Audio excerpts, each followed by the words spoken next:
کیسے ہیں آپ سب لوگ؟ آج ہم پڑھنے جا رہے ہیں ناول سرکش۔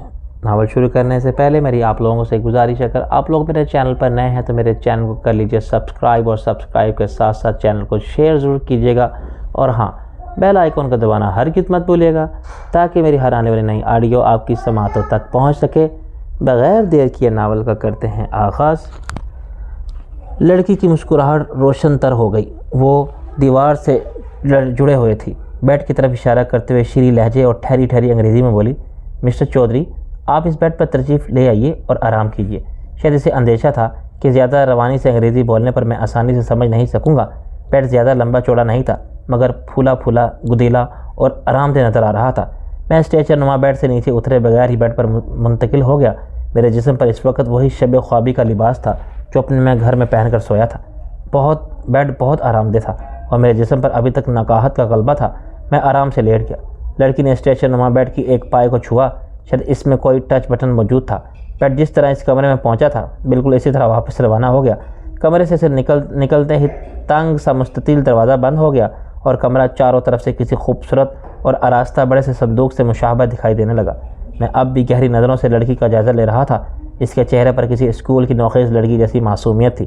سفید گاؤن کی دونوں جیبوں میں ہاتھ ڈالے وہ میرے بیڈ کے قریب آ گئی اور اسی ٹھہرے لہجے میں بولی، سر آپ کچھ پینا پسند کریں گے؟ ہاں، میں نے گہری سانس لے کر کہا۔ لسی مل جائے گی؟ کیا لسی؟ اس کی معصوم نیلی آنکھیں قدرے حیرت سے پھیل گئیں۔ شاید اسے معلوم تو تھا کہ لسی کیا ہوتی ہے، لیکن فوری طور پر اسے یاد نہیں آ سکا تھا۔ جو ہی یاد آیا اس کی آنکھیں معمول پر آ گئی اور وہ قدرے مایوسی سے بولی، سر میرا خیال ہے کہ فوری طور پر آپ کے اس حکم کی تعمیل نہیں کی جا سکے گی۔ کتنی سائنسی ترقی نظر آ رہی ہے یہاں۔ میں نے ہاتھ پھیلا کر چاروں طرف اشارہ کرتے ہوئے کہا، لیکن کیا فائدہ ایسی سائنسی ترقی کا جو انسان کو ایک گلاس لسی بھی فراہم نہ کر سکے؟ میں نے مایوسی سے سر ہلایا اور سخت مفہوم نظر آنے کی اداکاری کی۔ میں اس کے معصوم سے چہرے پر پریشانی اور ندامت کے آثار دیکھ کر دل ہی دل میں محسوس ہو رہا تھا، لیکن ساتھ ہی میں یہ بھی سوچ رہا تھا کہ وہ حقیقتاً اتنی ہی معصوم تھی جتنی نظر آ رہی تھی۔ وہ یقیناً عمر چور بھی تھی۔ اس کی عمر یقیناً اس سے زیادہ تھی جتنی عمر کی وہ نظر آ رہی تھی۔ سر کسی اور ڈرنک کا حکم دیجیے، وسکی، جن، وڈکا، جو آپ بھی پسند کریں۔ وہ نیم التجائیت سے لہجے میں بولی۔ نہیں، میں نے منہ بنا کر کہا، ان بیہودہ مشروبات میں کیا رکھا ہے؟ مجھے تو صرف لسی سے نشہ چڑھتا ہے۔ ناشتے میں بھی لسی پیتا ہوں اور رات کو سوتے وقت بھی۔ نائٹ کیپ کے طور پر بھی لسی کو ہی دل چاہتا ہے، لیکن خیر تم دل چھوٹا نہ کرو، میں اس کے بغیر بھی گزارا کر لوں گا۔ شکریہ مسٹر چودھری، اس نے گویا اطمینان کی سانس لیتے ہوئے شیریں لہجے میں کہا۔ اب میں جاؤں؟ کس کمبخت کا دل چاہتا ہے کہ تم جیسے مہمانوں کو جانے کے لیے کہے؟ میں نے ٹھنڈی سانس لے کر عاشقانہ لہجے میں کہا، سر میں مہمان نہیں میزبان ہوں۔ اس نے اسکول کی لڑکیوں والی بھول پن آمیز سنجیدگی سے تصحیح کی۔ میری گرامر کمزور تھی، زبان و بیان کی غلطیوں پر تم زیادہ توجہ مت دینا، میں نے مشورہ دیا۔ یس سر، اس نے سعادت مندی سے کہا اور اس دیوار کی طرف بڑھ گئی جس میں چند لمحے پہلے شگاف نمودار ہوا تھا، مگر اب وہ پہلے کی طرح ہموار اور بے جوڑ نظر آ رہی تھی۔ دیوار کے قریب پہنچتے ہوئے وہ بولی، اب آپ آرام کیجیے سر، اگر مجھے بلانے کی ضرورت محسوس کریں تو بیڈ کے قریب دیوار پر انگلی رکھ کر ہلکا سا دباؤ ڈالیے گا۔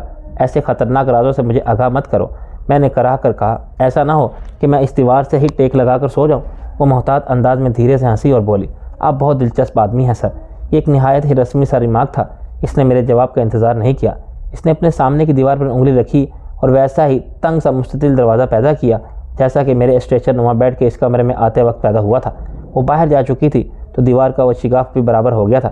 اب میں نے ذرا غور سے دیکھا تو معلوم ہوا کہ ہلکی سی ایک لکیر دیوار میں مستطیل ٹکڑے کی موجودگی کی نشاندہی کرتی تھی۔ یہ ٹکڑا ذرا پیچھے ہٹ کر دیوار میں ہی ایک طرف کو کھسک جاتا تھا تو دروازے جیسا شگاف پیدا ہو جاتا تھا۔ مجھے اس وقت واقع ذہنی اور جسمانی دونوں طرح کے آرام کی ضرورت محسوس ہو رہی تھی، لیکن لڑکی کے جاتے ہی میں اٹھ بیٹھا۔ میں نے 1 منٹ انتظار کیا، پھر بیڈ سے اتر کر دیوار پر عین اسی جگہ پر انگلی رکھی جہاں لڑکی نے رکھی تھی اور دیوار میں شگاف نمودار ہو گیا۔ لیکن میری انگلی رکھنے سے شگاف نمودار ہونا تو درکنار، کہیں ذرا سا سوراخ بھی نمودار نہیں ہوا، الٹا میری انگلی میں گویا کوئی لمبی سی سوئی اتر گئی۔ میں اچھل کر پیچھے ہٹا اور میرے حلق سے اذیت بھری آواز نکلتے رہ گئی۔ میں نے اسے ہونٹوں میں ہی دبا لیا تھا اور پھر انگلی کا جائزہ لیا۔ انگلی صحیح سلامت تھی، صرف اس میں ہلکی سی جھنجھناہٹ باقی تھی۔ اس لمحے کمرے میں لڑکی کی آواز ابھری۔ وہ متصفانہ لہجے میں کہہ رہی تھی، سر آپ کو ایسا نہیں کرنا چاہیے تھا، ایسی الٹی سیدھی حرکتوں کی کیا ضرورت ہے، آرام سے سو جائیں۔ وہ بالکل اسی طرح بات کر رہی تھی جیسے دیوار شیشے کی ہو اور وہ اس کی دوسری طرف کھڑی میری تمام حرکات اور سکنات دیکھ رہی ہو، لیکن اس کی آواز میرے عقب سے سنائی دی تھی۔ میں نے گھوم کر دیکھا۔ پہلی نظر مجھے یہی محسوس ہوا کہ بیڈ کی پائلتی کی طرف جو دیوار تھی اس میں جو ذرا بلند پر واقع ایک چوکور شگاف سے وہ کمرے میں جھانک رہی تھی، لیکن دوسرے ہی لمحے احساس ہوا کہ دیوار میں در حقیقت ذرا بلندی پر ٹی وی کی طرح ایک چھوٹا سا اسکرین موجود تھا جو پہلے روشن نہیں تھا تو دیوار ہی کا ہم رنگ نظر آ رہا تھا، لیکن اب روشن ہو گیا تھا تو اس کی موجودگی کا احساس ہو رہا تھا۔ اس پر اس لڑکی کا کلوز اپ نظر آ رہا تھا، لیکن مجھے ایسے ٹی وی اسکرین پر نظر نہیں آ رہی تھی، بلکہ حقیقت میں سامنے کسی روشن دان سے میری آنکھوں میں جھانک رہی تھی۔ یعنی صرف میں ہی اسے نہیں دیکھ رہا تھا بلکہ وہ بھی مجھے دیکھ رہی تھی۔ اس کے چہرے پر کچھ ایسے ہی تاثرات تھے جیسے کوئی بزرگ کسی بچے کی حرکت پر اس سے خفا ہونے کی اداکاری کر رہا ہو۔ اس کے معصوم سے چہرے پر اس طرح کا مربیانہ تاثر دیکھ کر میرا ہنسنے کو جی چاہا۔ سر، وہ ایک بار پھر مؤدبانہ لہجہ اختیار کرتے ہوئے بولی، آپ کو جب بھی اور جو بھی کام ہو مجھ سے کہیے گا، آپ اپنے طور پر کچھ کرنے کی کوشش مت کیجیے، آپ کو نقصان بھی پہنچ سکتا ہے۔ نفع نقصان کی تو خیر زندگی میں کبھی تمہارے اس خادم نے پرواہ نہیں کی ہے، میں نے ٹھنڈی سانس لے کر بیڈ پر واپس آتے ہوئے کہا، لیکن تم اتنے پیار سے کہہ رہی ہو تو تمہاری بات مان لیتا ہوں۔ یہ بہت بری عادت ہے مجھ میں کہ حسین لوگ پیار کرتے تو پیار سے کوئی بات کریں تو میں ٹال نہیں سکتا۔ اسکرین سے ہی اس نے میرے بیڈ کے ساتھ والی دیوار کی طرف اشارہ کرتے ہوئے کہا، اس دیوار کے علاوہ آپ دیوار یا کسی بھی چیز کو ہاتھ مت لگائیں، آپ کو کوئی بھی مسئلہ درپیش ہو آپ بس اس دیوار کو انگلی سے چھوئیں، عجیب امرت دھارا قسم کی دیوار ہے، میں نے اردو میں کہا، پھر جلدی سے انگریزی میں سلسلہ کلام جوڑتے ہوئے کہا، مسئلہ تو بس یہی درپیش ہے کہ میں اپنے گھر جانا چاہتا ہوں، یہ میرے اختیار میں نہیں ہے سر، ورنہ میں آپ کو فوراً آپ کے گھر پہنچا دیتا۔ وہ بڑی عاجزی اور ملامت سے بولی، پھر وہ اسکرین پر دھیرے دھیرے پیچھے کو جانے لگی۔ اس کے سفید گاؤن کا کالر نظر آیا تو میں نے کہا، میں تم سے پوچھنا بھول گیا ہوں، تم ڈاکٹر ہو؟ نہیں سر، اس نے میٹھی سی مسکراہٹ کے ساتھ جواب دیا، یہاں کسی لیبارٹری وغیرہ میں کام کرتی ہوں؟ نہیں سر، یہاں کوئی لیبارٹری وغیرہ نہیں ہے۔ تو پھر تم ہو کون؟ میں آپ کی خاتمہ ہوں سر۔ اف، میں دھم سے بستر پر گر گیا، مجھے معلوم ہی نہیں تھا کہ میں اتنا خوش قسمت ہو گیا ہوں، اتنی حسین، نفیس اور شاندار خادمہ میسر آنے لگی ہیں مجھے۔ میں گدھا خواہ مخواہ گھر جانے کی آرزو کر رہا تھا، آپ اسے اپنا گھر ہی سمجھے سر۔ وہ محبت سے مسکرائی، ٹھیک ہے، اب تو تم لوگ مجھے دھکے دے کر بھی یہاں سے نکالو گے تو میں نہیں جاؤں گا۔ میں نے سینے پر ہاتھ رکھ کر خلوص دل سے کہا، سر یہاں کس کی جرت ہے جو آپ کو دھکے دے سکے؟ آپ ہمارے خاص مہمان ہیں اور ہمارا خاص مہمان ہونا کوئی معمولی بات نہیں ہوتی۔ میں خود بھی ایک کو شرف میزبانی نہیں بخشتا، یہ اعزاز کسی کو ہی نصیب ہوتا ہے، میں نے سنجیدگی سے کہا۔ وہ دھیرے سے ہنسی اور پھر دیوار میں نصب وہ اسکرین سادہ ہو گیا، اب اس کا رنگ تقریباً دیوار جیسا ہی تھا، اس لیے وہ سرسری نظر میں دکھائی نہیں دیتا تھا۔ میں نے ٹھنڈی سانس لے کر آواز بلند کہا، اس کمرے میں تو انسان کو ذرا سی پرائیویسی بھی میسر نہیں ہے۔ میں نے ایک بار پھر اسکرین کی طرف دیکھا، لیکن وہ بدستور سادہ رہا، اس پر کوئی رد عمل ظاہر نہیں ہوا اور نہ ہی کوئی آواز سنائی دی۔ میں نے کروٹ دے کر آنکھیں بند کر لیں۔ حقیقت یہ تھی کہ میرے ذہن میں آندھیاں سی چل رہی تھیں، نہ جانے وہ کون سی گیس تھی جو مجھ پر استعمال کی گئی تھی۔ ابھی تک ایک تو اس کے اثرات ذہن اور جسم پر باقی تھے، دوسرے جو کچھ میں دیکھ رہا تھا وہ بھی کم تشویشناک نہیں تھا۔ اتنا جدید انداز رہائش، اتنے سائنٹیفک طور طریقے آخر کس لیے اختیار کیے گئے تھے؟ یہ سب انتظامات کب اور کس نے کیے تھے؟ کس کے لیے کیے تھے؟ ریڈ ڈاٹ والے کیا اپنے پاؤں یہاں اتنے مضبوط کر چکے ہیں؟ کس لیے وہ اتنا تردد کر رہے تھے؟ یہاں ان کا یہ ایک ہی ٹھکانہ تھا یا ایسے اور بھی ٹھکانے موجود تھے؟ ابھی تو مجھے اس ٹھکانے کی وسعت کا ہی کوئی اندازہ نہیں ہے۔ ستارہ بھی ایک رات یہاں قیام کر کے جا چکی تھی، اس نے مجھے جو کچھ بھی بتایا تھا اس کے مطابق یہاں اور بھی بہت سے کمرے تھے، ابھی نہ جانے کتنے گوشے ایسے رہے ہیں کہ جو ستارہ بھی نہیں دیکھ سکی تھی۔ سوچتے سوچتے میرے ذہن کا بوجھل پن بڑھ گیا، لیکن محض سوچنے سے میرے سوالوں کے جوابات نہیں مل سکتے تھے، اس لیے میں نے بہتر سمجھا کہ کچھ دیر واقعی آرام کر لیا جائے۔ اگر وہ لوگ موقع دے ہی رہے ہیں تو اس سے فائدہ اٹھانے میں کوئی حرج نہیں تھا۔ میں نے اپنے آپ کو سمجھانے کی کوشش کی کہ جو ہوگا سو دیکھا جائے گا۔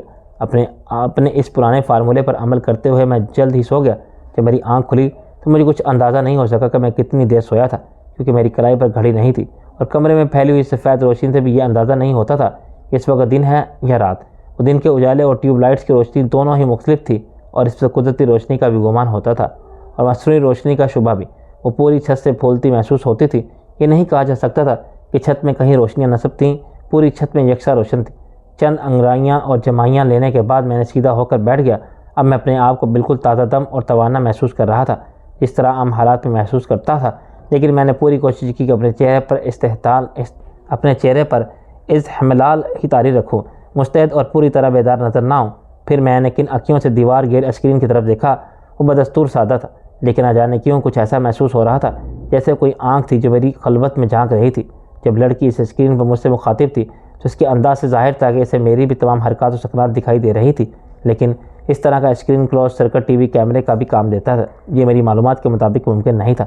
اس بار میں نے اٹھ کر دیوار یا ٹی وی اسکرین سے چھیڑ چھاڑ کی کوشش نہیں کی، اپنی جگہ پر بیٹھے ہی بیٹھے اندازہ لگانے کی کوشش کی کہ کیمرے کی آنکھ یعنی کیمرے کا لینس کہاں پوشیدہ ہو سکتا ہے، لیکن مجھے کچھ اندازہ نہ ہو سکا۔ میں نے زیادہ سر کھپانے کی کوشش بھی نہیں کی تھی اور فیصلہ کیا کہ لڑکی کی ہدایت پر عمل کر کے دیکھنا چاہیے۔ میں نے اپنے بیڈ کے دائیں طرف جڑی ہوئی دیوار کی طرف دیکھا۔ وہ بظاہر پلاسٹک کی چکنی سی دیوار دکھائی دے رہی تھی۔ میں اس وقت اپنے آپ کو ایک خوبصورت کیبن میں مقید محسوس کر رہا۔ میرے ہاتھ پاؤں کھلے ہوئے تھے۔ مجھے وہاں کوئی تکلیف محسوس نہیں ہو رہی تھی۔ گرمی، گھٹن یا حبس کچھ نہیں تھا، لیکن اپنی مرضی کے خلاف کہیں موجود ہونے کی اپنی ایک گھٹن ہوتی ہے۔ کہیں قید ہونے کے احساس کے ساتھ ایک عجیب سا حبس کا بھی احساس ہوتا ہے۔ میں نے دیوار پر آہستگی سے انگلی رکھی۔ انگلی میں نے دائیں طرف کی دیوار پر رکھی تھی اور ٹی وی اسکرین میرے پیروں کی جانب دیوار میں ذرا بلندی پر موجود تھا، لیکن اس لمس کے ساتھ ہی اسکرین روشن ہو گیا۔ ایک لمحے کے بعد اس پر اسی لڑکی کا چہرہ نمودار ہوا۔ وہ اپنے مخصوص دلکش انداز میں مسکرائی۔ شکر ہے آپ جاگ گئے سر، میں تو سمجھی تھی آپ سونے کا کوئی ریکارڈ قائم کرنا چاہتے ہیں۔ کیا میں بہت دیر سویا ہوں؟ میں نے قدرے حیرت سے پوچھا۔ خیر چھوڑیے اس بات کو۔ اس نے گویا اس سوال کے جواب سے گریز ہی مناسب سمجھا۔ امید ہے اب آپ خود کو تازہ دم محسوس کر رہے ہوں گے۔ کچھ ایسا خاص نہیں، میں نے منہ کچھ اور لٹکاتے ہوئے کہا۔ اس کی خوبصورت پیشانی پر تشویش کی لکیریں ابھر آئیں۔ کیا میں ڈاکٹر کو آپ کے پاس بھیجوں؟ نہیں ہرگز نہیں، میں نے تیزی سے کہا۔ ڈاکٹر کی تو میں صورت ہی دیکھ کر بیمار ہو جاتا ہوں۔ میری صحت کا راز یہی ہے کہ میں ڈاکٹروں سے دور رہتا ہوں۔ اوہو، وہ دھیمے اور متنم انداز میں ہنسی، لیکن فوری سنجیدہ ہوتے ہوئے بولی، سر مجھے خوشی ہے کہ ایک طویل عرصے بعد آپ جیسے خوش مزاج انسان کی خدمت کا موقع مل رہا ہے، لیکن آپ کو ابھی تک مزحزل نہیں رہنا چاہیے تھا۔ یہ ذرا تشویش کی بات ہے، کہیں اس گیس کا ڈوز زیادہ نہ ہو گیا ہو جس سے آپ کو بے ہوش کیا گیا تھا۔ میرا خیال ہے میں ڈاکٹر کو بھیج ہی دوں۔ خدا کے لیے میرے سامنے بار بار ڈاکٹر کا نام مت لو، میں نے کراہ کر کہا۔ میری مزحلہ نظر آنے والی سب سے بڑی وجہ یہ ہے کہ مجھے بڑے زور کی بھوک لگی ہوئی ہے۔ یہاں آ کر تم لوگوں کی خوش خلقی دھری رہ گئی ہے کہ تم نے ابھی تک مجھے کھانے کے لیے نہیں پوچھا۔ میں پوچھنے ہی والی تھی سر۔ اس کے چہرے پر نہایت واضح دار انسانوں والی شرمندگی جھلک گئی۔ آپ کیا کھانا پسند کریں گے؟ اگر قتلمے مل جائیں تو ذرا لطف رہے گا، میں نے مسکین سی شکل بنا کر کہا۔ قتلمے؟ اس نے انکتے ہوئے حیرت سے اپنے تلفظ میں دہرایا۔ وہ کیا ہوتے ہیں سر؟ اس انسان کی بھی کوئی زندگی ہے جسے یہ معلوم نہ ہو کہ قتلمے کیا ہوتے ہیں؟ میں نے ایک لمبی سی آہ بھر کر کہا۔ جب تم جانتی ہی نہیں کہ قتلمے کیا ہوتے ہیں تو تم اس کا انتظام کیا کرو گی؟ سر اگر آپ ہی اس قسم کی چیزوں کی فرمائش کرتے رہیں گے تو مجھے اندیشہ ہے کہ آپ بھوکے پیاسے ہی رہ جائیں گے۔ اس نے مؤدبانہ انداز میں مجھے احساس دلایا۔ مجھے بھی یہی محسوس ہو رہا ہے، میں نے کہا۔ چلو خیر چھوڑو ان چیزوں کو، تم جو مناسب سمجھو کھلا دو، بس کوئی حرام چیز مت کھلانا۔ تمہیں معلوم ہے نا ہم لوگوں کے ہاں کیا کیا چیزیں حرام ہوتی ہیں اور کیا کیا حلال؟ جی ہاں مجھے معلوم ہے سر، وہ دلکش مسکراہٹ کے ساتھ بولی۔ میں تھوڑی دیر میں کھانا لے کر حاضر ہوتی ہوں۔ میں نے تمہارا نام ابھی تک نہیں پوچھا۔ میں نے کہا مجھے لیونا کہتے ہیں سر۔ اس نے بلا تعامل جواب دیا۔ تم امریکی ہو؟ میں نے پوچھا۔ اس سوال کا جواب دینا میرے دائرۂ اختیار میں نہیں آتا سر، اس نے معذرت خانہ انداز میں مسکراتے ہوئے کہا۔ اس اسکرین سے غائب ہو گئی۔ میں ٹھنڈی سانس لے کر رہ گیا۔ آخرکار دائرۂ اختیار یہاں بھی بیچ میں ہی آ ہی گیا تھا۔ دائرۂ اختیار قدم قدم پر بڑے مسئلے کھڑے کرتا تھا۔ چند منٹ کے بعد وہ ایک خوبصورت ٹرالی کو صرف انگوٹھے اور ایک انگلی کے سہارے دھکیلتی ہوئی آن پہنچی۔ ٹرالی پر ایک خوبصورت ٹرے میں نفاست سے کچھ برتن سجے ہوئے تھے۔ کھانا ذرا انگریزی قسم کا تھا، لیکن بہرحال عمدہ تھا۔ میرا کھانا کھانے کے دوران وہ مؤدبانہ انداز میں ایک طرف کھڑی رہی۔ چند منٹ خاموشی سے کھانا کھانے کے بعد میں نے سر اٹھا کر گہری نظروں سے اس کی طرف دیکھتے ہوئے پوچھا، لیونا سچ مجھ بتاؤ، کیا میری حیثیت یہاں قیدی کی ہے؟ ہرگز نہیں سر، اس کی آنکھیں حیرت سے پھیل گئی۔ آپ نے ایسا کیوں سوچا سر؟ کیا مجھ سے کوئی گستاخی سرزد ہو گئی ہے؟ میں ایک بار بھی پھر ٹھنڈی سانس لے کر رہ گیا۔ اس سے کچھ بھی پوچھنے کا کوئی فائدہ نہیں تھا۔ وہ یقیناً لگے بندے رٹے رٹائے اور رسمی جواب دینے پر معمور تھی۔ پھر بھی میں نے ایک مہم سی امید کے سہارے پوچھا، مجھے کس لیے یہاں لایا گیا ہے؟ جہاں تک مجھے معلوم ہے آپ کو یہاں کسی میٹنگ میں شرکت کرنی ہے۔ آپ کھانا کھا کر چائے کافی وغیرہ پی کر فریش ہو جائیں، جب آپ پسند کریں گے تب آپ کو میٹنگ میں لے جایا جائے گا، اس نے سادگی سے جواب دیا۔ لیونا، میں نے اپنے اپنائیت بھرے لہجے میں کہا، جو کچھ میں جاننا چاہتا ہوں مجھے تم سے معلوم ہونے کی توقع تو نہیں، لیکن یوں ہی ایک مہم سی امید کے سہارے پوچھ رہا ہوں۔ میں اور تم اس کمرے میں بند ہیں۔ فرض کرو میں اچانک تمہاری اس نازک اس خوبصورت گردن پر کراٹے کا ایک ہاتھ مار کر اسے توڑ دوں۔ وہ کہ میں حسین مخلوقات کے ساتھ اس قسم کی غیر شاعرانہ حرکت کرنے کا قائل نہیں ہوں، لیکن انسان بہرحال خطا کا پتلا ہے۔ کبھی جھنجھلاہٹ میں اچانک اس سے کوئی ایسی بیہودہ حرکت سرزد ہو سکتی ہے۔ اس صورت میں کیا ہوگا؟ اس کی آنکھیں پھیل گئیں اور اس نے کچھ ایسی مجروح نظروں سے میری طرف دیکھا گویا اس کی محبوب اور نہایت قابل اعتماد ہستی نے دھوکے سے اس کی کمر میں خنجر گھونپنے کی بات کر دی ہو۔ بیٹھی بیٹھی سی آواز میں وہ بولی، سر ایسا سوچیے گا بھی نہیں، اگر مجھے کچھ ہو گیا تو یہ کمرہ آپ کے لیے ایک سجی سجائی قبر میں تبدیل ہو جائے گا۔ روشنی اور ایئر کنڈیشن بند ہو جائیں گے، چند منٹ بعد آپ کا دم گھٹ جائے گا اور آپ دیواروں سے سر ٹکراتے ٹکراتے خدا نخواستہ مر جائیں گے۔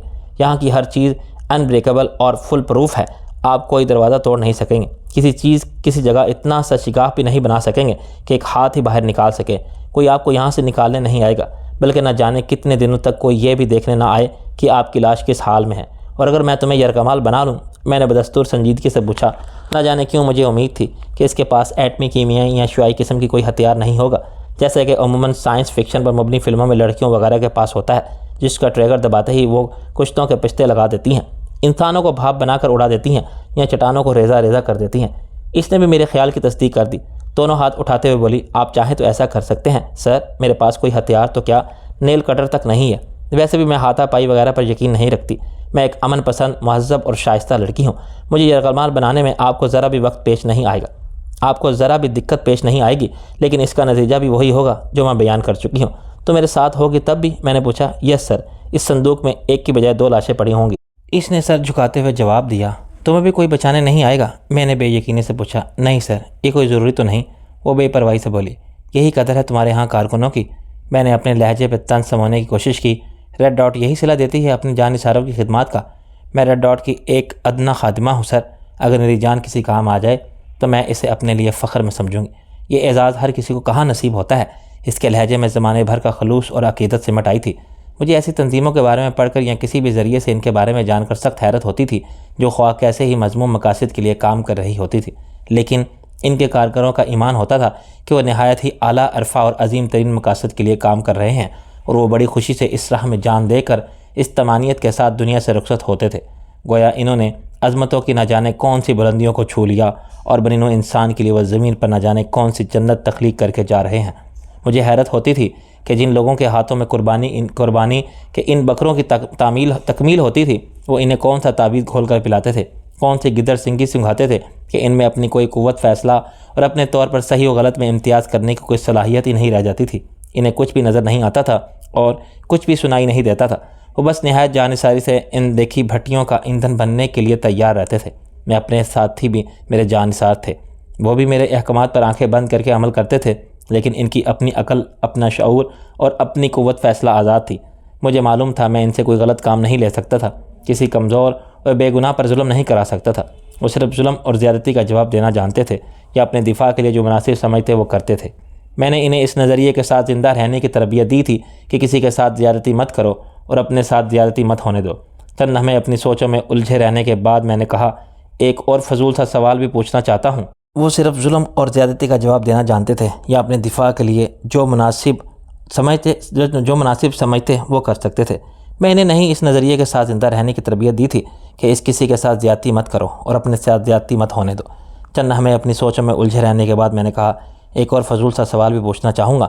تم بھی سوچو کہ کیسے عجیب آدمی سے پالا پڑا ہے، ہر بات تم سے ہی پوچھے جا رہا ہوں۔ ویسے تو میں شریف آدمی ہوں، کسی بھی معاملے میں جبر مجھے بالکل پسند نہیں ہے، لیکن بہرحال انسان ہوں، خطا کا پتلا ہوں۔ ہم تم ایک کمرے میں بند ہیں اور چابی نہ جانے کہاں ہے، بلکہ چابی سرے سے ہی ہے نہیں۔ فرض کرو میری نیت خراب ہو جائے، اس میں جبر کی اور اتنی لمبی تمہید کی کیا بات ہے سر؟ اس کی مسکراہٹ میں خوشی جھلک آئی۔ آپ کو خوش رکھنا میری میزبانی کے فرائض میں شامل ہے، اگر آپ کی خوشی اس قسم کے معاملات میں ہے تو مجھے اس سے انکار کی اجازت نہیں ہے۔ میں آپ کی خادمہ ہوں، خاص وسیع معنوں میں۔ وہ میرے قریب آ گئی، اس کی آنکھوں میں خمار سا اترنے لگا تھا۔ خیر، اب اتنی جلد بازی کی بھی ضرورت نہیں، میں نے گہری نظروں سے اس کا جائزہ لیتے ہوئے کہا۔ جہاں کھڑی ہو وہیں کھڑی رہو، اب تو میں صرف اپنی معلومات میں اضافہ کر رہا ہوں، کیا پتہ ابھی کب تک یہاں رہنا پڑے۔ انسان کو معلوم تو ہونا چاہیے کہ کیا کیا سہولتیں اسے میسر ہیں اور کیا کیا نہیں۔ سر آپ بالکل یہی سمجھیں جیسے اپنے گھر پر ہیں۔ وہ دلاویز انداز میں مسکرائی۔ گھر یاد مت دلاؤ، میں نے ٹھنڈی سانس لے کر کہا۔ گھر میں تو تنہائیاں ہیں، وہ بے رولفی ہیں، محبت کی تلاش میں تو مجھے ہمیشہ دوسروں کے گھر جانا پڑتا ہے۔ اوہ، میں تو بھول ہی گئی تھی کہ آپ غیر شادی شدہ ہیں۔ وہ بدستور مسکرا رہی تھی۔ میں نے اس وقت تک کھانا تقریباً ختم کر لیا تھا۔ وہ میرے لیے تھرمک جگ سے پانی گلاس میں انڈلتے لگی۔ اس کے سفید گاؤن کے تمام بٹن کھلے ہوئے تھے، نیچے اس کے نفیس لباس میں سے ان کی تمام خوبصورتیاں نمایاں تھیں۔ میرا دل ایک لمحے کے لیے بری طرح دھڑکا، لیکن میں نے اس پر قابو رکھا۔ اس کے گلے میں باریک سی زنجیر میں ایک طلائی لاکٹ موجود تھا۔ اس کی ساخت کوٹ کے اسی بٹن سے مشابہ تھی جو ایک بار ننن سے ٹکراؤ کے دوران میرے ہاتھ لگا تھا اور بعد میں وہ نہایت ہی پیچیدہ ساخت کا ایک ننھا سا ٹرانسمیٹر ثابت ہوا۔ میں نے اس کے ہاتھ سے پانی کا گلاس تھامتے ہوئے کہا، میں وہ احمق ہوں جس کا غیر شادی شدہ ہونا بھی اس کے کسی کام نہیں آ سکا۔ میری زندگی کسی شادی شدہ آدمی کی زندگی سے بھی زیادہ بے کیف ہے۔ پھر بھی آپ کو گرل فرینڈز تو ہوں گی سر؟ وہ بالکل مشرقی لڑکیوں کی طرح شرمیلے سے انداز میں مسکرائی۔ ہاں، بس یوں ہی گزارے لائق 2-4۔ میں نے انکساری سے کہا، لیکن ان میں سے تم جیسی خوبصورت صرف ایک ہی ہے۔ 2-4 گرل فرینڈز کافی نہیں ہیں سر۔ اس کی آنکھیں حیرت سے پھیل گئیں، گو کہ اس کے بیشتر تاثرات اداکاری پر ہی مبنی تھے، لیکن اس کے چہرے پر بہرحال معصومیت تھی اور جب وہ اس طرح آنکھیں پھیلاتی تھی تو زیادہ معصوم نظر آنے لگتی تھی۔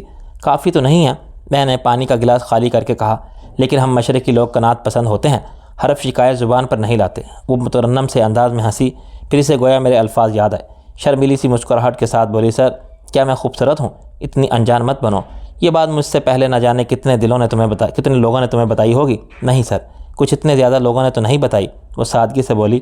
ویسے بھی بعض باتیں بار بار سننا کانوں کو بھلا لگتا ہے۔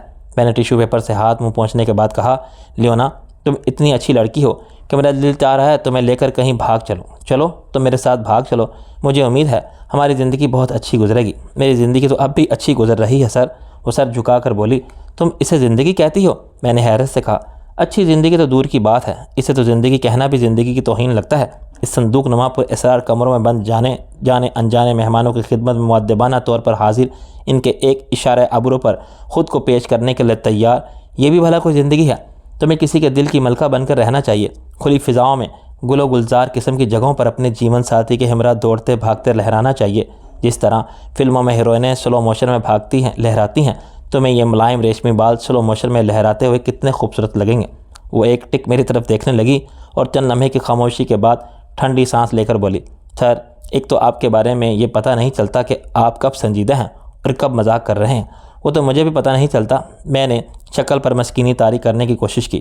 بہرحال اس نے کندھے اچکائے، میں کسی کے ساتھ کہیں بھاگ چلنے کی ضرورت محسوس نہیں کرتی۔ جو کچھ آپ دیکھ رہے ہیں ضروری تو نہیں کہ یہی کل زندگی ہو سکتا ہے کہ زندگی کا صرف ایک رخ ہو سکتا ہے یہ صرف جاب ہو، ڈیوٹی ہو، ملازمت ہو۔ اتنی جلدی آپ کیسے کوئی فیصلہ کر سکتے ہیں؟ ممکن ہے میری نجی زندگی کچھ اور ہو، ممکن ہے ابھی آپ کی نظر کا سفر محدود ہو۔ جو کچھ نظر آ رہا ہے وہ بہرحال بالکل اچھا نہیں ہے، مجھے پسند نہیں آیا۔ میں نے فیصلہ کن لہجے میں کہا، تم اس سے بہتر مقام کی مستحق ہو، کوئی اور بات کیجئے۔ وہ بدستور دلکش انداز میں مسکرائے جا رہی تھی، مسکراتے ہوئے وہ تھکتی ہی نہیں تھی۔ اچھا یہ بتاؤ یہاں ہنی نامی کوئی لڑکی بھی موجود ہے؟ وہ پرنسس تہمینہ کے نام سے پچھلے دنوں انٹرکان میں ڈانس شو پیش کر رہی تھی۔ میں نے اس سے کوئی کام کی بات معلوم کرنے کی ایک اور کوشش کر ڈالی، میری یہ کوشش بھی ناکام رہی۔ اس کے تاثرات میں کوئی تبدیلی نہ آئی۔ نہایت ملائمت سے وہ بلا تعامل بولی، مجھے اس بارے میں کچھ علم نہیں، میں یہاں صرف ایک ہی بیرونی آدمی کی موجودگی سے باخبر ہوں اور وہ آپ ہیں۔ اوہو، میں نے مایوسی سے کہا، مجھے تو معلوم ہی نہیں تھا کہ دنیا میں اتنی محدود معلومات رکھنے والی لڑکیاں بھی موجود ہیں۔ اچانک ٹی وی اسکرین روشن ہو گیا اور کسی الیکٹرانک آلے کے سگنل جیسی مختصر آواز ابھری۔ لیونا نے مڑ کر اسکرین کی طرف دیکھا۔ اس زمانے میں ہمارے ہاں کمپیوٹر کا استعمال عام نہیں ہوا تھا۔ اسکرین پر کمپیوٹر کے سے انداز میں تیزی سے چند سطروں پر مشتمل عبارت نمودار ہوئی جو میرے لیے ناقابل فہم تھی۔ بس میں اتنا سمجھ سکا کہ اس میں کہیں کہیں انگریزی کے حروف تہجی سے ملتا جلتا کوئی لفظ بھی دکھائی دے رہا تھا۔ لڑکی نے عبارت کی طرف دیر کا سر ہلایا، عبارت اسکرین سے غائب ہوگی۔ وہ میری طرف متوجہ ہوتے ہوئے بولی، سر اگر آپ تیار ہوں تو میٹنگ میں تشریف لے چلیں، آپ کا انتظار ہو رہا ہے۔ چلو دیکھ لیتے ہیں تمہارا میٹنگ کا ڈرامہ بھی، میں نے اٹھتے ہوئے کہا۔ اس کے چہرے پر ہلکا سا کھچاؤ آیا، جیسے اسے لفظ ڈرامہ سن کر تکلیف پہنچی ہو، لیکن فوراً ہی اپنے تاثرات پر قابو پاتے ہوئے ہموار لہجے میں بولی، آپ تیار ہونا چاہیں تو ہو جائیں، میں چند منٹ بعد آ جاؤں گی۔ مجھے کیا تیاری کرنی ہے؟ میں نے استہزائیہ لہجے میں کہا، یہاں کون سا میری وارڈروب موجود ہے کہ میں لباس منتخب کروں، غسل کروں، کلون لگاؤں، بریف کیس اٹھاؤں اور پھر چہرے پر ایگزیکٹو افسروں والی سنجیدگی اور متانت طاری کر کے اس میٹنگ میں جاؤں جس کے سر پیر کا مجھے علم نہیں۔ سر اگر آپ پسند کریں تو یہ تمام لوازمات آپ کو مہیا کیے جا سکتے ہیں۔ لوازمات نہیں، تکلفات کہو، میں نے تصحیح کی۔ آج ان کی ضرورت نہیں، آج درویشانہ انداز میں سلیپنگ گاؤن میں ہی میٹنگ اٹینڈ کر کے دیکھتے ہیں، کوئی بعید نہیں کہ میٹنگ کے دوران مجھے نیند ہی آ جائے۔ نہیں سر، ہمارے ہاں میٹنگ بہت سنجیدہ اور اہم معاملہ ہوتی ہے، آپ بھی اس کے دوران پوری سنجیدگی اور بردباری کا مظاہرہ کرنے کی کوشش کیجیے گا، اس نے دھیمے لہجے میں کہا۔ وہ گیا دوستانہ انداز میں میرے مفاد میں مجھے نصیحت کر رہی تھی۔ تم کہتی ہو تو سنجیدہ ہو جاتا ہوں، ورنہ عام طور پر مجھے اس وقت سنجیدہ ہونا بہت مشکل دکھائی دیتا ہے جب دوسروں کو حد سے زیادہ سنجیدہ دیکھتا ہوں، میں نے کہا۔ اس نے مجھے پیچھے آنے کا اشارہ کیا اور اسی دیوار پر انگلی رکھی جس میں دروازہ نمودار ہوتا تھا۔ عجیب بات تھی کہ اس کے انگلی رکھنے سے دروازہ اس بار بھی نمودار ہو گیا، جبکہ میں نے بالکل اسی طرح اسی جگہ انگلی رکھی، لیکن اس میں سوئی سی اتر گئی تھی۔ شاید اس میکانزم کا انگلیوں کے نشانات سے کوئی تعلق ہو، میں نے سوچا اور سردست ان مسائل کو غیر اہم سمجھ کر ذہن سے چھٹک دیا۔ میں لڑکی کی رہنمائی میں آگے بڑھا، وہ ایک نیم تاریک اور تنگ ہی سی راہداری تھی۔ اس میں 3-4 قدم آگے مجھے ایک شافٹ اوپر جاتی اور تاریک چھت میں کہیں غائب ہوتی دکھائی دی۔ شاید اسی شافٹ کے سہارے میرا اسٹریچر نما بیڈ نیچے آیا تھا۔ اسی کے قریب راہداری میں موڑ تھا۔ مڑنے کے بعد اچانک ایک دیوار سامنے آ گئی۔ یہ سیاہ رنگ کی دیوار تھی اور کسی دھات کی معلوم ہوتی تھی۔ اس پر صرف ایک سرخ بٹن نصب تھا، جیسا عموماً لفٹ طلب کرنے کے لیے لگا ہوتا ہے۔ لڑکی نے اس بٹن کو ٹچ کیا تو اچانک چھت کی طرف سے دائرے کی صورت میں تیز نارنجی روشنی ہم پر پڑی اور دوسرے ہی لمحے غائب ہو گئی۔ لڑکی منتظر سے انداز میں کھڑی رہی، میں اس کے ساتھ کھڑا تھا۔ یہاں بھی نیم تاریکی تھی، یہ گویا ماتمی سے سکوت کا ایک سمندر تھا جس کی تہہ میں ہم کھڑے تھے۔ اگر یہ کوئی عمارت تھی تو بلا شبہ نہایت عجیب عمارت تھی۔ اس کا اسٹرکچر، اس کا ڈیزائن، اس کے سائنسی انتظامات تو اپنی جگہ عجیب تھے، لیکن ہر قدم پر اس کے نفسیاتی تاثر بھی بےحد عجیب تھا۔ ایک اجنبی کو اس کے اندر پہنچ کر سب سے پہلا احساس یہی ہوتا تھا کہ وہ یہاں قید ہے اور یہاں سے نکلنا تو درکنار، کسی کی مدد بھی نہیں آ سکتی۔ عمارت بھول بھلیااں قسم کا ایک قلعہ معلوم ہوتی تھی جس میں قدم قدم پر ایک نیا میکانزم موجود تھا۔ چند سیکنڈ بعد دیوار بے آواز طریقے سے ہمارے سامنے ایک طرف کو کھسک گئی۔ اب ہم جس راہداری میں داخل ہوئے وہ خاصی چوڑی تھی۔ اس میں دونوں طرف تقریباً عام سائز کے دروازے نظر آ رہے تھے، لیکن وہ ذرا مختلف سے دکھائی دے رہے تھے۔ وہ کار کے دروازوں سے مشابہ معلوم ہوتے تھے، فرق صرف یہ تھا کہ وہ بڑے سیدھے اور مستطیل تھے۔ یہاں بھی دیواروں اور دروازوں کا رنگ سیاہی مائل ہی معلوم ہوتا تھا، روشنی ذرا زیادہ تھی۔ لڑکی نہایت مستعدی سے قدم اٹھاتی چلی جا رہی تھی۔ مجھے گرد و پیش کا زیادہ جائزہ لینے کا موقع نہیں مل رہا تھا۔ میں محسوس کر رہا تھا کہ فرش بتدریج بلند ہوتا جا رہا تھا۔ ہم گویا کسی پہاڑی پگڈنڈی پر چل رہے ہیں۔ فرق صرف یہ تھا کہ یہ پگڈنڈی ایک خوبصورت سرنگ میں تھی اور اس پر نفیس قسم کا سرمئی قالین بچھا ہوا تھا۔ اس راہداری میں چند منٹ چلنے اور 2 موڑ مڑنے کے بعد ہم خاصی بلندی پر آ گئے۔ اب ہم ایک خاصے بڑے سیاہ دروازے کے سامنے کھڑے تھے جس کے درمیان موجود ایک باریک سی لکیر بتا رہی تھی کہ اس کے 2 پٹ تھے۔ دروازے کی پیشانی پر الیکٹرانک گھڑیوں کے ڈائل کی طرح چند چوکور خانوں کی ایک قطار تھی۔ دائیں ہاتھ پر دیوار میں لفٹ کے بٹنوں کی طرح چند بٹن لگے ہوئے تھے۔ لڑکی نے سرخ بٹن دبایا۔ ایک بار پھر اوپر چھت میں کہیں سے ہم پر تیز نارنجی روشنی پڑی اور غائب ہو گئی۔ پھر دروازے کی پیشانی پر موجود گھڑی کے ڈائل جیسے چوکور خانوں میں سے ایک خانہ روشن ہوا اور اس پر اسٹاپ واچ کی طرح نمبر تیزی سے نمودار اور غائب ہونے لگے۔ لڑکی گویا گرد و پیش سے بے نیاز ایک ٹک اس خانے کی طرف دیکھ رہی تھی۔ جب خانہ تاریک ہو گیا تو لڑکی سر جھکا کر دیوار میں دائیں ہاتھ پر لگے ہوئے رنگین بٹنوں کی طرف متوجہ ہوئی۔ اس نے تیزی سے چند بٹن دبائے۔ میں نے محسوس کیا کہ اس نے خاص ترتیب سے بٹن دبائے تھے۔ کوڈ یقیناً ہر بار تبدیل ہوتا تھا اور اسے کوئی اجنبی نہیں سمجھ سکتا تھا۔ کوئی بھی اجنبی اپنے آپ کو ان در و دیوار کے درمیان قیدی تو محسوس کرتا ہی ہوگا، لیکن یہ بھی محسوس کرتا ہوگا کہ اپنے گائیڈ کے بغیر چونکہ وہ ایک قدم بھی نہیں چل سکتا، اس لیے گائیڈ کو ہلاک یا بے بس کر کے اسے کچھ کر گزرنے کا خواب نہیں دیکھنا چاہیے۔ شاید یہی اعتماد اور اطمینان تھا جس کی بدولت وہ لڑکی ایک نیل کٹر تک ساتھ لیے بغیر میرے ہمراہ چل رہی تھی۔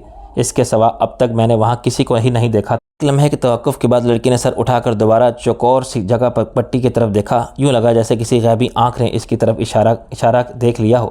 دروازے کے دونوں پٹ بے آواز طریقے سے دائیں بائیں کھسکنے لگے۔ میں نے لڑکی کے پیچھے پیچھے اندر قدم رکھا۔ آگے موٹے شیشے ایک اور دروازہ تھا، وہ خود بخود کھل گیا اور تب اچانک ہی مجھے یوں محسوس ہوا کہ میں تو اسی طویل و عریض حال میں کھڑا تھا جہاں میری آنکھ کھلی تھی۔ وہاں وہ اسٹریچر نما بیڈ نظر نہیں آ رہا تھا جس پر میری آنکھ کھلی تھی۔ اب میرے لیے اندازہ لگانا مشکل تھا کہ وہ بیڈ کہاں موجود تھا اور کہاں سے نیچے گیا تھا۔ اس حال کی ساخت اور اس کا ماحولیاتی تاثر اپنی جگہ عجیب تر تھا۔ اسٹریچر نما بیڈ اور اس کی کرسی کا سائز پر میں نے اینن کو بیٹھے دیکھا، اب کہیں نام و نشان تک نہ تھا۔ لڑکی کی رہنمائی میں چھوٹی سی ایک مصنوعی پہاڑی میں سے گم ہو کر دوسری طرف پہنچا تو اچانک ہی میں نے اپنے آپ کو بڑی سی ایک سفید میز کے قریب پایا۔ میز کے ایک طرف اینن اور ایڈی بیٹھے تھے، دوسری طرف ایک معمر جوڑا بیٹھا ہوا تھا۔ وہ ایک خوبصورت اور باوقار جوڑا تھا، دونوں سفید فام تھے، قدرت قدر فراہمی مائل اور سنجیدہ صورت تھے۔ جوانی میں یقیناً انہوں نے اس ان گنت نگاہوں کی توجہ نصیب ہوئی ہوگی۔ مرد بھی وجیح تھا اور میز کا وہ سرا جس کی طرف آداب محفل کے تحت عموماً میزبان بیٹھتا ہے خالی تھا۔ اس طرف جو کرسی رکھی تھی وہ بھی دوسری کرسیوں سے ذرا مختلف اور خاص معلوم ہو رہی تھی۔ دوسرے کمرے پر بھی کرسی خالی تھی۔ لڑکی نے مجھے اس پر بیٹھنے کا اشارہ کیا اور واپس جانے کے لیے مڑ گئی۔ سفید میز پر چھت کی طرف سے کچھ اس طرح دھندلی روشنی پڑ رہی تھی جس طرح آپریشن تھیٹر میں آپریٹنگ ٹیبل پر پڑتی ہے، لیکن اس پر اس طرح کی بڑی بڑی لائٹس نظر نہیں آ رہی تھی جیسی آپریشن تھیٹر میں ہوتی ہیں۔ روشنی گویا کسی سوراخ سے آ رہی تھی اور نیچے آتے آتے پھیلتی جا رہی تھی۔ کرسیوں پر روشنی بہت کم ہو گئی تھی۔ میز پر خاصی دودھیا روشنی ہونے کے باوجود اس گوشے کا ماحول نہایت خوابناک سا تھا۔ وہاں موجود چاروں افراد کے چہروں پر کچھ ایسی گمبھیر سنجیدگی طاری تھی جیسے وہ وہاں کسی قریبی ساتھی کی تعزیت کے لیے جمع ہوئے تھے۔ اینن مجھے جب بھی نظر آیا تھا مگر سنجیدہ اور چہکتا ہوا دکھائی دیا تھا۔ اس کی شخصیت بھی کچھ یوں ہی دکھائی دی تھی کہ سنجیدگی اس کے چہرے سے میل ہی نہیں کھاتی تھی۔ وہ اگر سنجیدہ بھی تھا تو اسے دیکھ کر مسکرانے کو جی چاہتا تھا، جس طرح فلموں میں اگر کوئی مشہور کامیڈین سنجیدہ سین کرنے کی کوشش کر رہا ہوتا ہے۔ اس وقت اینن بھی چہرے پر زمانے بھر کی سنجیدگی طاری کیے بیٹھا تھا۔ عجیب بات یہ تھی کہ آج سنجیدگی اس کے چہرے پر ذرا بھلی لگ رہی تھی۔ کچھ فاصلے پر ادھر ادھر بلند ہوتی ہوئی آڑی ترچھی پگڈنڈیاں سی موجود تھیں۔ ان پر روشنی بہت کم تھی۔ ان میں سے ایک پگڈنڈی پر وہ عجوبہ روزگار قسم کا چمنیزی بیٹھا تھا جس نے کئی بار مجھے بہت پریشان کیا تھا۔ وہ غیر معمولی صلاحیتوں اور طاقت کا مالک تھا۔ اس کے بارے میں میرا اندازہ تھا کہ وہ صرف بولنے کی صلاحیت سے محروم تھا، ورنہ وہ پوری طرح انسان تھا۔ وہ نہایت شاطر و چلاک انسان تھا۔ وہ ایک پگڈنڈی کے کنارے پر بلندی پر ملگجے اندھیرے میں اس طرح بیٹھا ہوا تھا کہ ٹھوڑی ہاتھ پر ٹکی ہوئی تھی۔ ایسا لگتا تھا کہ مفکر یا دانشور نظر آنے کی پوری شعور کوشش کر رہا تھا۔ ملگجے اندھیرے میں اور تاریکی کے پس منظر میں دور سے وہ بلندی پر لٹکی ہوئی کسی تصویر کی طرح دکھائی دے رہا تھا۔ ان میں سے کافی حد تک واقف تھا۔ ایڈم سے میری صرف ایک بار ستارہ کی بازیابی کے موقع پر ملاقات ہوئی تھی۔ معمر جوڑا میرے لیے قطعی اجنبی تھا۔ وہ دونوں گہری نظروں سے میرا جائزہ لے رہے تھے۔ کسی کے بھی ہونٹوں پر مسکراہٹ کی رمق تک نہیں تھی۔ میں نے بے تکلفی سے ان کے کندھے پر ہاتھ مارتے ہوئے کہا، کیا حال ہے چندا؟ اس کے چہرے پر کچھ ایسے تاثرات ابھر آئے جیسے میرے انداز تخاطب سے اسے سخت تکلیف پہنچی ہو۔ اس نے کوئی جواب نہ دیا۔ باقی دونوں کچھ اس طرح ایک ٹک میری طرف دیکھتے رہے جیسے اونچے طبقے کے پڑھے لکھے لوگوں کے ڈرائنگ روم میں کوئی اجڑ قسم کا خالص دیہاتی گھس آیا ہو اور وہ ٹک ٹک دیدم نہ کشیدم کی تصویر بنے اس کی حرکات و سکنات دیکھ رہے ہوں۔ چمنیزی کا نام میری معلومات کے مطابق بلیک برڈ تھا۔ میں نے اس کی طرف اشارہ کرتے ہوئے ان سے پوچھا، کیا آج کے اجلاس کی صدارت اسے کرنی ہے؟ ان نے جو گویا خون کے گھونٹ بھرتے ہوئے کرسی کی طرف اشارہ کیا اور متانت سے بولا، بیٹھ جاؤ اور سنجیدہ رہنے کی کوشش کرو۔ بیٹھ تو میں جاتا ہوں، میں نے کرسی پر تقریباً گرتے ہوئے کہا، لیکن اس جگہ روشنی جتنی کم اور سنجیدگی جتنی زیادہ دیکھنے میں آ رہی ہے، مجھے اندیشہ ہے کہ اس سے میں بیمار نہ ہو جاؤں۔ میں لیونا کو بھی یہی بتا رہا تھا کہ جب کوئی مجھے زیادہ سنجیدگی کی نصیحت کرتا ہے تو میرے دل میں گدگدیاں سی ہونے لگتی ہیں۔ فی الحال اپنی گدگدیوں کو روکو، آہستگی سے بولا۔